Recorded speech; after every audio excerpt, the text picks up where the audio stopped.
बिस्मिल्लाहिर्रहमानिर्रहीम। मुबाहिला, याद रखिएगा, मुबाहिला गदीर के प्रोटेक्शन का नाम है। गदीर इस्लाम के प्रोटेक्शन का नाम है। इस्लाम बचता है गदीर की वजह से और गदीर बचती है मुबाहिला की वजह से, क्योंकि गदीर, दो जुमले छोटे से कह रहा हूं, इस पे पूरी पूरी मेरी मजलिसें, खैर नहीं, ये जुमला मैं बहुत कह देता हूं और फिर आगे बढ़ जाता हूं। दो मेरे जुमले सुन लीजिए आज, और वो ये कि गदीर के वाकये का मरकजी किरदार, जो मेन फोकस है, वो अली इब्ने अबी तालिब, और मुबाहिले के वाकये का मेन किरदार या फोकस फातिमा ज़हरा। वहां फातिमा है, यहाँ अली है। मुबाहिला पूरा घूम रहा है फातिमा के गिर्द। और इससे पहले कि मैं इस जुमले की तशरीह करूं, एक जुमला और सुन लीजिए। पैगंबर इस्लाम ने जब मक्के में अपने रिसालत का ऐलान किया तो अपने रिसालत की जो दलील करार दी सूरह यूनुस की आयत। जो आयत तो यह है कि मैं तुम्हारे सामने 40 साल रहा हूं, तुम मेरे किरदार को जानते हो। फकत लबिस्तु फीकुम मिन क़ब्लिही सनीन, मैं तुम्हारे सामने कितने साल रहा हूं। अपनी जिंदगी को बतौर दलील पेश किया। और आपको मालूम है ना कि जिस वक्त पैगंबर ने कोहे अबू कुबैस या कोहे सफा, ये दो पहाड़ मक्के में एक दूसरे से बिल्कुल मिले हुए हैं, तो इनमें से कौन से पहाड़ पे खड़े होकर ऐलान रिसालत की बात की चीज है? ऐलान रिसालत बात की चीज है। पहले तो ये पूछा ना कि मक्के वालों, अगर मैं कोई खबर दूं कि एक दुश्मन है तो मानोगे कि नहीं मानोगे? तो सब ने क्या जवाब दिया? पैगंबर की जिंदगी के ये दो बहुत ही अहम पैगंबर की खुसूसियात, तवज्जो से सुनिएगा, इसमें मैं वक्त तफसील में नहीं जा सकता। खैर, दो खुसूसियात सब ने कहा मानेंगे क्योंकि आप सादिक। और जब पैगंबर ने हिजरत की तो मौला से कहा तुम्हें मेरे बाद आना। बाद में क्यों आना है? कहा कि सारे मक्के वालों की अमानतें मेरे पास हैं, ये सब तुम्हें वापस करना है। किनकी अमानतें? खून के प्यासे भी हैं, पैगंबर के कत्ल का इरादा भी कर रहे हैं, पैगंबर को तबलीग से रोक भी रहे हैं, पैगंबर पे पत्थर भी मार रहे हैं, अमानत भी इन्हीं के पास रखवा रहे। पैगंबर की ये दो खुसूसियात, अमीन है और सादिक। अच्छा, इन दोनों को आप जमा करें तो इसी का नाम बन जाता है इस्लाम की टर्मिनोलॉजी में मासूम। मासूम उसी को कहते हैं जो अमल में भी अमीन हो और कौल में भी सादिक हो। पैगंबर की दो खुसूसियात, गदीर क़ुम पैगंबर की पहली खुसूसियत का मजहर है, अमीन। अली को बतौर अमीन इस्लाम दे के जा रहे तुम्हें बचाना है। और मुबाहिला पैगंबर की दूसरी खुसूसियत का मजहर है, ये सादिक है। वहां पे सादिकीन को जिहाद करना है, वहां पे कोई तलवार नहीं चलेगी। अली और फातिमा में तकसीम कर दी अपने दो खुसूसियात। मैं अमीन हूं, अली तुम्हें अमीन बना के जा रहा हूं। मैं सादिक हूं, ज़हरा तुम्हारी सच्चाई में शक नहीं, मुबाहिल में तुम्हें मेरे साथ चलना है, मेरे साथ नहीं चलना है, मरकजी किरदार तुम्हें अंजाम देना। तो पैगंबर की जिंदगी की ये दो खुसूसियात, ये जो बहुत बज़ाहिर आपको बहुत छोटी सी बातें लग रही हैं, इसलिए कि मेरा वो अंदाज नहीं है जिससे मजमा जरा जोश में आए। मैं चाहता हूं जरा इन बातों पे गौर करें। तो अब ये दो बहुत अहम वाकयात जो बहुत एक दूसरे के करीब पेश आए। गदीर, अली है मरकजी किरदार, मुबाहिला फातिमा है मरकजी किरदार। गदीर पैगंबर अमीन है, ये उसकी वरासत गदीर में अली को मिली है। मुबाहिला पैगंबर सादिक है, ये उसकी वरासत फातिमा ज़हरा और पंजतन को मिली है। फनजल्लानतल्लाहि अलल काज़िबीन, वहां काज़िब और सादिक का झगड़ा था। अब ये मुबाहिला और ये वो। अब यह एक बात और सुन, और वो ये कि 1400 साल से दुनिया इस्लाम पर एक एतराज करती आ रही। मुबाहिला उस एतराज का जवाब, खास तौर पर 21वीं सेंचुरी ये एतराज बहुत बढ़ गया। 400-500 साल पहले भी ये एतराज बहुत ज्यादा, फिर दब गया। जब मुसलमान गुलाम बन गए ना तो फिर इतना नहीं रहा, फिर आ गया। मुबाहिला इसका जवाब, और वो एतराज क्या कर रहे हैं? और विद ड्यू रिस्पेक्ट एक जुमला मैं कहना चाहता हूं, वो ये है कि हम भी आले मोहम्मद के चाहने वाले भी मौला अली की जो तस्वीर पेश करते हैं उसमें ज्यादा जोर जिन बातों पर होता, उससे दुश्मन के इस एतराज को तक़वियत मिलती। घर के असल में तो ये एतराज अली के बाद वालों की वजह से है, लेकिन हम जिस तरह से जिक्र करते हैं, अली भी जरा सी उसके लपेट में आ जाते हैं। ये मैं इसलिए कह रहा हूं कि एक एयर ट्रेवल में मेरे हाथ में एक किताब थी, बच्चों की दीनियात की। किसी इदारे ने छापी थी, मैं नाम नहीं लेना चाहता, और मुझे उन्होंने वो किताब दिया और कहा कि मौलाना आप ये किताब जरा चेक कर लीजिए। लंबी फ्लाइट 12-14 घंटे तो लगते ही है ना। कराची से कनाडा जाने में, उस वक्त की बात है जब मैं पाकिस्तान में था, वो किताब दी थी और मैं वो किताब देख रहा, मेरे बराबर साउथ अमेरिका में कोई मुल्क है गयाना, वो गयाना नहीं जहां कल क्रिकेट मैच में इंग्लैंड का बुरा असर हुआ है, वो नहीं, साउथ अमेरिका में कोई मुल्क है गयाना, वहां का एक शख्स बैठा था और वो किताब में देख रहा था। तो उसका पहला ही, दीनियात की किताब थी ना, उसका पहला ही जो चैप्टर था वो था इमाम अली। शिया दीनियात की किताबें, बच्चे को हम ये ना सिखाएं तो और क्या सिखाएं। गदीर का आखिरी जुमला पैगंबर का यही है कि हर बाप अपने बेटे को ये ऐलान सुना, ये पैगाम पहुंचा। और उसमें फिर कुछ पिक्चर्स बनी हुई थी। पहली पिक्चर ये थी कि मैदान जंग का मंजर है और अली के हाथ में तलवार है। उसने ही देखा, अंदाज तो हो गया उसको किताब देख कर ही कि ये कोई आलिम है या कोई रिलीजियस है। ये क्या है? मैंने कहा ये हमारे इमाम अली के बारे में ये लिखा है, वो उर्दू में थी। उसने कहा ये पिक्चर निकलवा दी। वो मुसलमान था लेकिन शिया सुन्नी नहीं, वो वाला मुसलमान था कि भाई मैं तो इस्लाम लाके पछता रहा हूं। ये जुमला मैंने कई लोगों से सुना, यानी कई नॉन मुस्लिम से, पछता रहा हूं। क्यों? कहा मुसलमान होना एक मुसीबत बन गई। हर दूसरे दिन कोई कांटेक्ट करता है कि आप देवबंदी बन जाइए, बरेलवी बन जाइए, अहले हदीस बन जाइए, शिया बन जाइए। किस मुसीबत में मैं फंस गया। जो तरीका है आपको मालूम है, तबलीगी जमात को पता ही आपको तरीका। तो उसने कहा मैं मुसीबत में फंस गया, मैं कुछ नहीं। जो आमतौर पे ऐसे नॉन मुस्लिम फिर कह देते कि मैं मुस्लिम।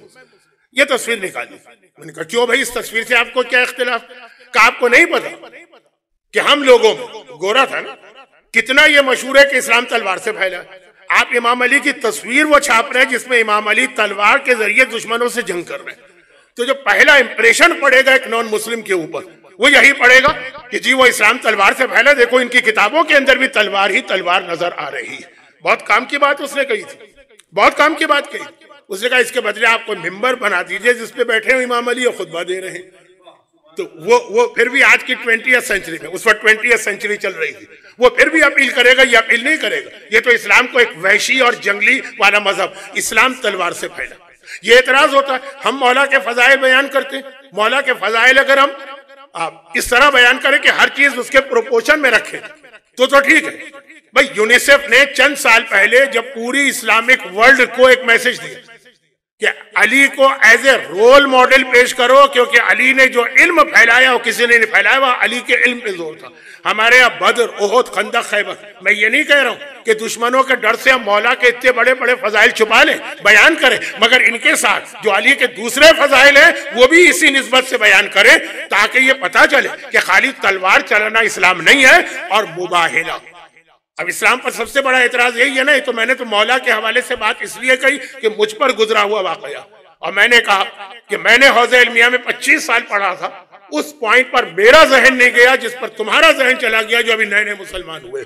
उसने कहा इसलिए कि मैं जिस माहौल से आया वो माहौल आपने नहीं देखा। मुझे पता है कि इस्लाम पे कितना सख्त एतराज है। तो इस्लाम तलवार से फैला, ये इस्लाम दुश्मन हमेशा से कहते आ रहे हैं। और थोड़ा बहुत इस पॉइंट को तक़वियत मिल जाती है जब अली के बाद के हुक्मरानों की हम जंगे देखते हैं, लेकिन वो एक अलग मौजू है। बात बहुत फैल गई है, बहुत फैल गई है बात। इसको समेटना है। अगर एक जुमला कह दूं तो बुरा ना मानिएगा, अभी मेरी असली तकरीर शुरू ही नहीं हुई थी जो मैं तैयार करके लाया था। अभी देखता हूं कब शुरू होती है। तो आइए इसके ऊपर इस जुमले पर आ जाए। मुबाहिला, ऐसे तमाम दुश्मनान अहले बैत के एतराज का इतना बड़ा जवाब कि तुम कहते हो कि इस्लाम तलवार से फैला है। मुबाहिला में पैगंबर ने तलवार क्यों ना चलाई, जबकि मुबाहिला पैगंबर की जिंदगी का आखिरी साल था। यानी मैक्सिमम मुसलमानों की ताकत मुबाहिले के वक्त। बदर में मुसलमान कमजोर थे, ओहद में कमजोर थे, चले खंदक में भी कमजोर थे, खैबर में भी चले मान ले कमजोर थे। आम मुसलमानों की बात कर रहा हूं। लेकिन जितने ताकतवर मुसलमान मुबाहिले के मौके पे थे, कोई पूरी दुनिया में मुसलमानों को चैलेंज करने वाला न था। स्पेशली अरब में तो कोई मुसलमानों को चैलेंज कर ही नहीं सकता था। तलवार चलाने का तो वो मौका था कि तुम आए थे, पैगंबर तलवार सामने रख के कहते कि इस्लाम कबूल करो वरना गर्दनें उड़ा दी जाएंगी। और इस पोजीशन में थे पैगंबर, थे तो हमेशा, लेकिन जाहिरी एतबार से भी इस पोजीशन में थे। वहां पे पैगंबर ने क्यों तलवार नहीं चलाई, बल्कि क्या कहा, वमन हाज्जका फीहि मिन बाद मा जाअका मिनल इल्म, अगर इल्मी बहस के बाद भी कोई ना माने, यानी बहस होगी इल्मी, तलवार से नहीं होगी, तलवार रख के नहीं कहा जाएगा कि आओ जंग करो वरना हम तुम्हें कत्ल कर देंगे, इल्म, इसके बाद भी ना माने, फकुल तालो नदु अबनाना व अबनाकुम व निसाना व निसाकुम सुम्मा नब्तहिल फनजल लानतल्लाहि अलल काज़िबीन, तो हम झूठों पर अल्लाह की लानत करेंगे। क्या फर्क है? हम मुबाहिला में क्यों तलवार नहीं चलाएगी, बदर में क्यों तलवार चलाएगी? बहुत छोटी सी बात। जो तलवार लेके आया उसके मुकाबले में तलवार चलाई गई, और जो तलवार रख के आया उसके मुकाबले में तलवार रखी गई है। जो दलील के साथ बात करने आया उससे दलील का जवाब दिया गया, और जो जंग के जरिए बात करने आया उसको जंग के जरिए जवाब दिया गया। तुम क्योंकि देखिए ये एतराज ज्यादातर करते हैं क्रिश्चियन, मुबाहिला क्रिश्चियन के साथ हुआ, भाई तुम भी तो थे, तुम्हारे खिलाफ भी तो तलवार चल सकती थी, नहीं चलाई गई क्योंकि तुम तलवार लेके नहीं आए, तुम आए मदीने में कि हम आपसे इस्लाम के बारे में इल्मी बहस करने आ रहे हैं। तो एक तो मुबाहिला बहुत अहम जवाब है इस बात का कि इस्लाम तलवार से नहीं फैला। इस्लाम उस वक्त तलवार उठाता है जब सामने वाला हमारे खिलाफ तलवार उठाए। इस्लाम ईसा वाली बात को भी नहीं मानता कि कोई एक गाल पे थप्पड़ मारे तो दूसरा गाल पेश कर दो, क्योंकि इस बात पर तो ईसाई भी नहीं मानते हैं। कहने को तो बहुत अच्छी बात है, किताबों में लिखा, लेकिन होता है कहीं पे? ईंट का जवाब पत्थर से दिया जाता है। और देख लीजिए ईसाइयत की तारीख में, कहीं और चला गया, वापस आता हूं। अब आए पैगंबर के पास, मस्जिद का इल्मी बहस करना है, पैगंबर ने कहा। फिर वो मुनाजरा शुरू हुआ जो आपने सुना है, और जब वो दलील से कायल नहीं हुए, जवाब भी नहीं था उनके पास, इनकी एक ही दलील थी। पैगंबर ने कहा तुम ईसा को खुदा का बेटा क्यों कहते हो? कहा इसलिए कि बगैर बाप के पैदा हुआ। कुरान की आयत आ गई, इन्ना मसला ईसा इंदल्लाह का मसले आदम, ईसा की मिसाल आदम जैसी। अगर ईसा बगैर बाप के पैदा हुए खुदा बन गए तो आदम के तो बाप भी नहीं थे, माँ भी नहीं थे, तो डबल खुदा बनने चाहिए थे। अब देखिए इल्मी जवाब दिया जा रहा है, इनके पास इसका कोई जवाब नहीं। कहा अगर बाप के बगैर पैदा होने से कोई खुदा बन जाता है या खुदा का बेटा बन जाता है तो आदम को क्या कहोगे? जवाब नहीं था। कुरान ने कहा फिर भी तलवार नहीं उठाना। नहीं मान रहे, बस इनसे कह दो मुबाहिला करें। मुबाहिला ये तमाम अंबिया की सीरत में शामिल। वो क्या होता है? वो ये होता है कि मैदान में निकलो, आमने सामने खड़े हो और दोनों हाथ उठा के ये दुआ करे कि हमें जो झूठा है उस पर अल्लाह की लानत। तारीख में पैगंबर से पहले का मशहूर तरीन मुबाहिला कौन सा? बहुत कम लोगों को मालूम है, लेकिन है बहरहाल। पैगंबर से पहले का मशहूर तरीन मुबाहिला जब कारून जो हजरत मूसा का फर्स्ट कजिन था लेकिन बहुत मालदार आदमी था, उस जमाने की टर्मिनोलॉजी में सेठ था, बहुत पैसे वाले, उसने हजरत मूसा से मुबाहिले की बात की। तो हजरत मूसा, हजरत हारून और हजरत हारून के दोनों बेटे शुब्बर और शब्बीर, ये चारों निकले थे सामने। कारून अपनी औलाद को लेके आया, मुबाहिला हुआ था। मुबाहिला हुआ था, दोनों ने हाथ उठा के दुआ की थी, जमीन फटी थी। कारून अपनी तमाम खानदान के साथ, या गुजराती में कहूं कुटुंब के साथ, जमीन में धंस गया था। ये उस मुबाहिले का नतीजा, और ये ईसाइयों की किताब में लिखा था, क्योंकि ईसाई मूसा, हारून, कारून सबको मानते। ये उनको मालूम था कि अगर मुबाहिला होता है तो उसका नतीजा ये होता है, उसका अंजाम ये होता है, जैसी बद्दुआ मांगी जाए। तो हजरत मूसा ने तो उस वक्त खाली कारून के लिए, क्योंकि तय हुआ था कारून इनके खिलाफ, वो उसके खिलाफ। ये मशहूर मुबाहिला है जो ईसाई किताबों में भी है, हमारी किताबों में भी। ये अलग बात है कि जरा कम पढ़ा जाता। जब ये तय हो गया तो पैगंबर ने क्या किया? ये 23 ज़िलहिज्जा को ये चीज तय पाई। उसी रात को पैगंबर शहजादी कौनैन के हुजरे में गए, चादर मंगवाई, इतीनी बिल किसाई यमानी फकतीनी बेफाताई तो बिल किसाई यमानी, हदीस के साथ। मैं उसको पढ़ना नहीं चाहता वरना उसमें भी बहुत अहम पैगाम है, लेकिन खास है। जब ये सब जमा हो तो जिब्राइल आए ना, और आने के बाद क्या कहा? इन्नल्लाह औहा इलैकुम यक़ूल इन्नमा युरीदुल्लाह। ये आयत तथहीर लेके आई। एक नुक्ते की तरफ तवज्जो आपकी चाहिए। ये आयत तथहीर पहले नाजिल हो चुकी, क्योंकि ये सूरह अहज़ाब का हिस्सा। 22 पारे के पहले पेज पर आपको आयत तथहीर मिलेगी। ये सूरह अहज़ाब है, और आज मुबाहिले से पहले वाली रात को दोबारा नाजिल हो, मगर दोनों मर्तबा में एक फर्क आ गया। उस फर्क को मैं बहुत ज्यादा हाईलाइट करूंगा तो हो सकता है कि बाद लोगों के अकीदे और खराब हो जाए, लेकिन जो हक है वो तो बताना है ना। इससे पहले जो आयत तफसीर सूरह अहज़ाब में नाजिल हुई थी तो वो पैगंबर पर वही आई। पैगंबर पर आई थी ना। ये जो आयत तथहीर आई है हदीस किसा की शक्ल में, इसमें बहुत अहम लफ्ज है, इन्नल्लाह कद औहा इलैकुम। देखिए अरबी में जब एक आदमी से बात की जाती है तो कहा जाता है का, अस्सलामु अलैका, ज़ियारतों में है ना अस्सलामु अलैका। और अगर एक से ज्यादा दो हो तो अलैकुमा।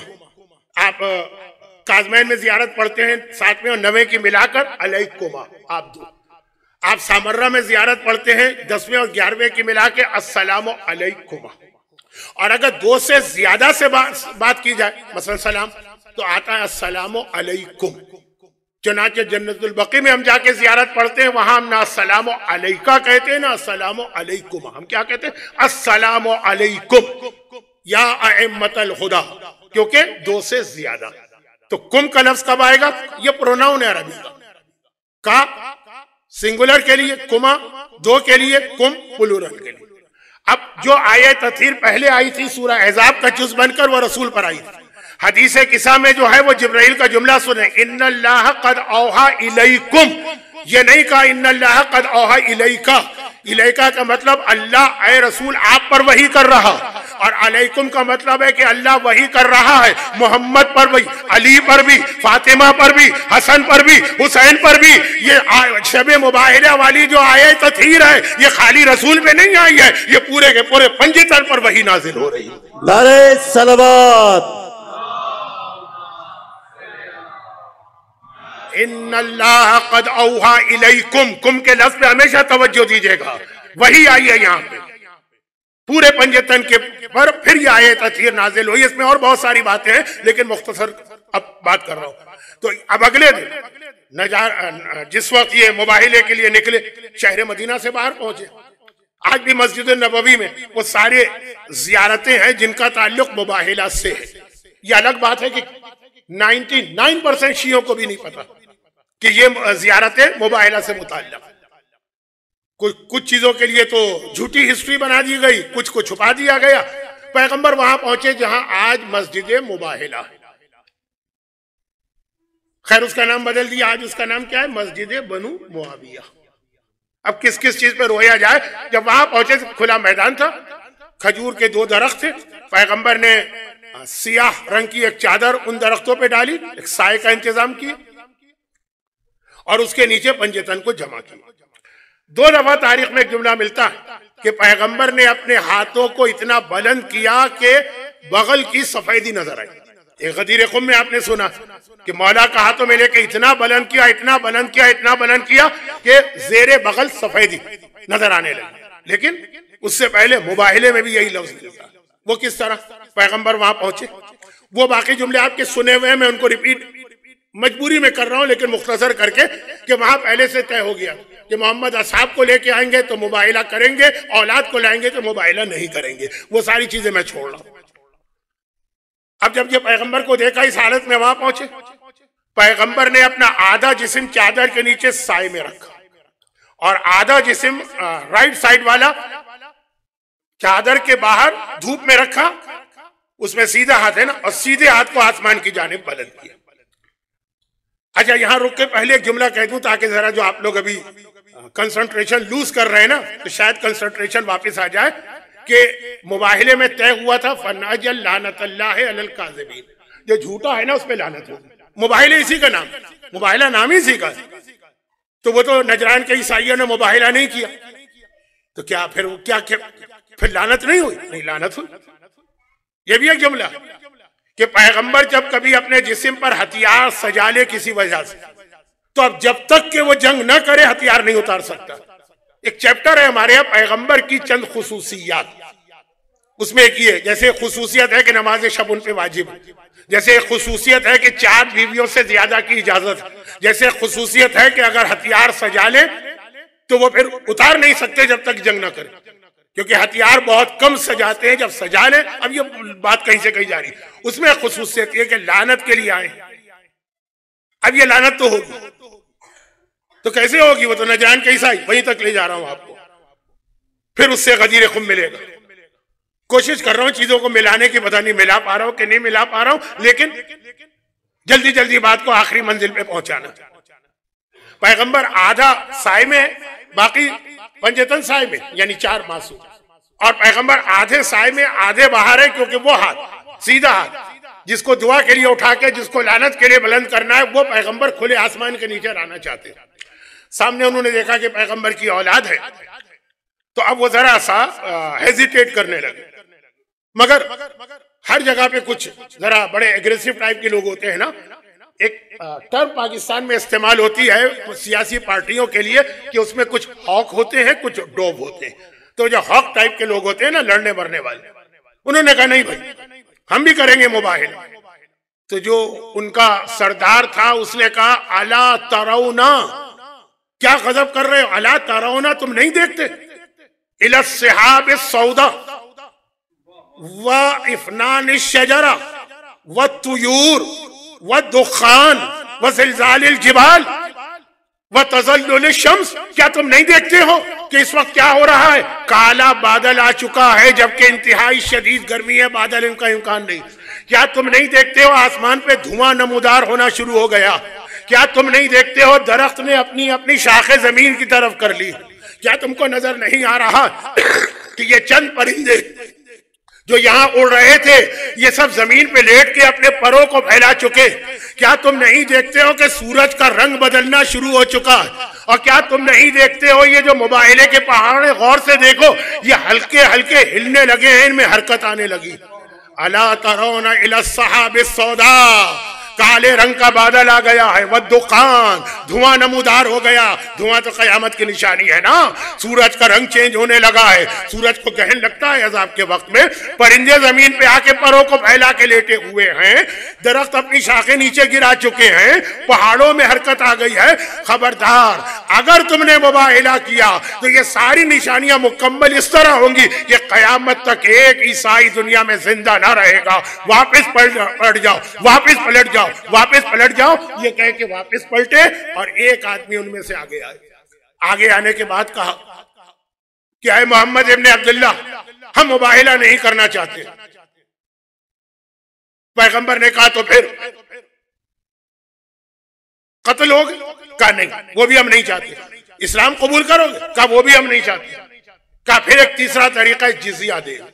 कहा इस पर बात हम करेंगे, मैं जा रहा हूं अपनी कौम। पैगंबर ने मौला को बुलाया और कहा कि तुम जाओ और जाके इनसे, यानी जिजिया का मतलब है सुलह, सुलहनामे पे दस्तखत कर लो, इनसे बात तय कर लो।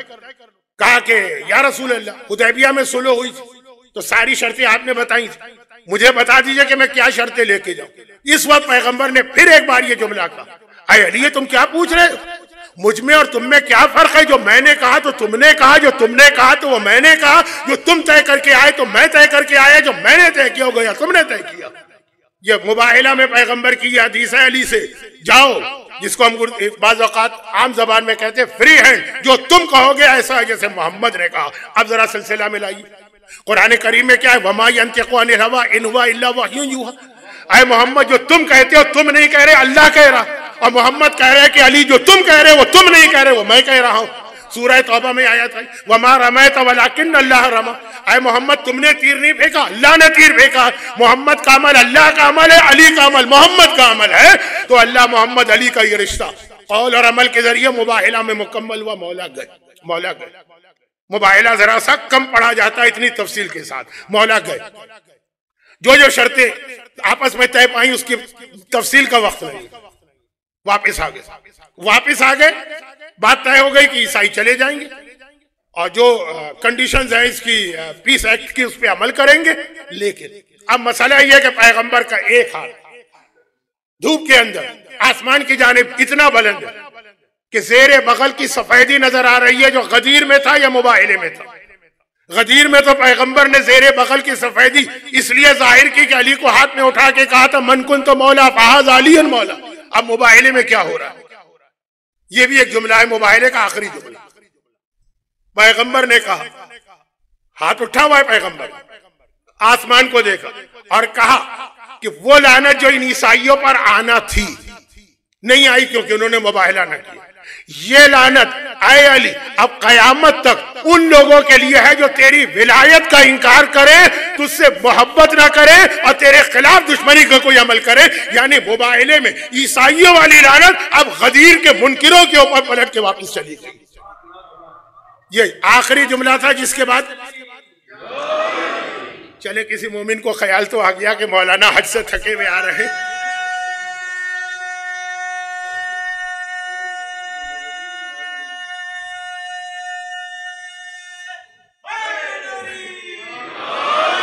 गदीर के मुनकिरों पे वो लानत गई है जो आने वाली वहां थी, लेकिन चूंकि उन्होंने सुलह कर लिया अली से।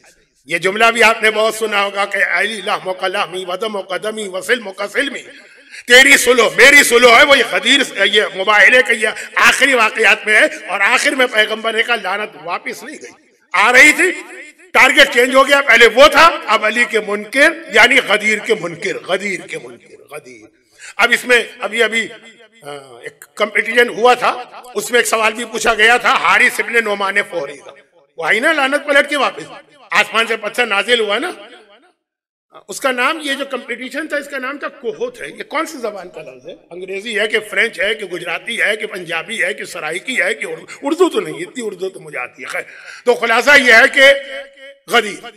अब ये मुबाहिला सच्चाई, और जैसा कि मैं अक्सर एक जुमला कहता हूं फिर सुन लीजिए कि इस मुबाहिले के मैदान में जो एक जुमला और आपने बहुत सुना है कि हम ऐसे सच्चे चेहरे देख रहे हैं और बाद रिवायतों में ऐसी सच्ची पर्सनैलिटीज देख रहे हैं कि अगर वो दुआ करे तो पहाड़ अपनी जगह से हट जाए। तो इसमें आखिर वो किसको देख रहे हैं? रसूलुल्लाह को तो पता नहीं कब से देख रहे हैं मस्जिद में। मौला अली तो पैगंबर के साथ साथ हैं। अल्लाह आज भी आपको जब मस्जिद नबवी में ले जाएगा तो आप देखेंगे कि वहां अभी भी 2 पिलर है। एक पे लिखा है कि ये वो जगह है जहां रसूल बैठते, उसके बराबर लिखा है ये वो जगह है जहां अली पैगंबर के मुहाफिज के तौर पे खड़े रहते थे, सुतून हिर्स और सुतून सरीर। आज भी मस्जिद में अभी भी मैं देख के आ रहा हूं, हर दफा मैं जाता हूं देखता जरूर हूं कि इनमें से कितनी चीजें बाकी हैं, कितनी मिट गई। तो अली तो रसूल के साथ और रसूल मस्जिद में बैठे हो और गोद में एक जानू पे हसन ना हो, दूसरे पे हुसैन ना हो, ये हो ही नहीं सकता। तो मुबाहिले के अंदर कौन सी ऐसी पर्सनालिटी थे जिसके वजूद ने ईसाइयों से ये जुमला कहलवा दिया कि इतनी सच्ची कि पहाड़ टल जाए। रसूल को तो देख ही रहे, अली को तो देख ही रहे, हसन को तो देख ही रहे, हुसैन को तो देख ही रहे, इन चारों को एक साथ मिलकर देख रहे हैं। सिर्फ वजूद ज़हरा है